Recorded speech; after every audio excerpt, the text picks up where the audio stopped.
What's up, folks? I think through this process, it's going to be really important that I give you feedback and that you are able to learn from as much as we can, but also that you try something. Okay, now what? Well, let's go through it. And I don't have to do this in class because most of the time you aren't paying attention, anyways. But why don't we go through it? So this is our check-in. I obviously we don't want to look through people's responses, but individually. Look at the remote learning. So we're going to do mostly computer stuff, it looks like. Thank you for the one person that wrote in, I'd rather not do it at all, but a computer. Thanks. Let's see. Would you be comfortable using GeoGebra? An 80-20 split. So these 5 people, sorry, maybe we'll deal with it. We'll figure that out.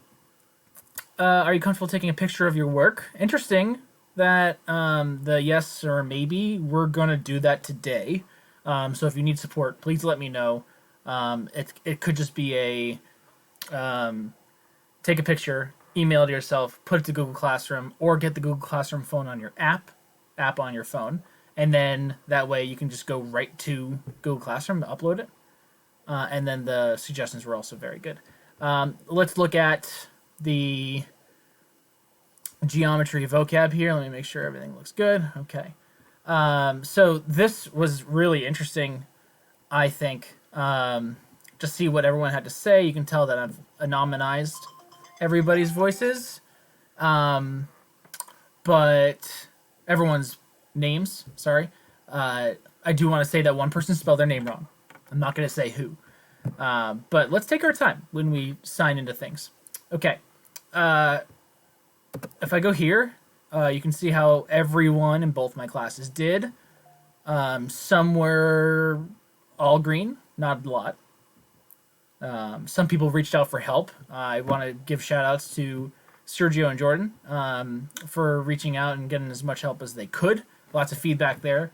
And then if I go to overview, most common incorrect groups were these 2. So let me go in, look at all the people that put these together. Now, I will say right now that that picture is a Ray, but it's not Ray BA. It's Ray AB. So let's go to the student side, and let me just go deal with that right now. That this picture is the Ray, and it's going to go with Ray. Okay? BA turns out is the one that's lonely, because it doesn't go with that one. It is a Ray, but it doesn't go with that one. You could have... The answer key isn't perfect, but you could have put this one with Ray and then left AB alone. But so there's lots of ways to do it. If you're wrong, then, or if you did it differently, then go back and take a look. Okay, that's the line segment. This is the way you name a line segment. That goes there. This is a line right here, so I'm going to take line, and then that's the way you notate it with the special hat.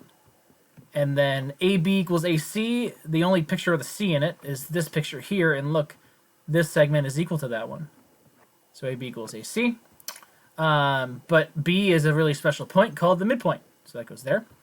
That leaves me this picture here. Notice this line goes through the midpoint. So we're going to go like that. It's the segment bisector. And then this is totally my fault. This picture right here is line K, not line L. So, my bad. This one goes there. That's how you do the first slide. Okay? Second slide, less green on this one. Definitely. And I noticed from your summatives, which I'm still finishing, angles, the difference between complementary and bisector. Got a lot of people. So, this was the most incorrect group. But it was incorrect only because of the way I made it. Point O is in this picture. Ray OB is in this picture. And that picture is an angle bisector. So if you group these four things together, don't feel bad. It's just it wasn't what I was going for. And let me show you what I was going for. Okay. OB was with this picture. PQ, get out of the way. This is the angle bisector picture. But point O isn't the angle bisector. It's a vertex. So point O goes with vertex. Okay. Let's see what else we have. Angle SAM. Where's angle SAM? There it is. And angle SAM is an angle. So that one goes there. Complementary angles means sums to 90 degrees.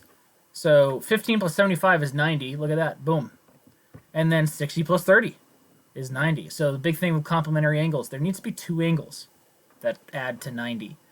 And that leaves us these last two pictures. Technically, in this picture, there are supplementary angles, but they're not highlighted. The ones across from each other are vertical. And then finally, supplementary angles goes with this one. Nice. That's your recap from day one. Hope you enjoy it.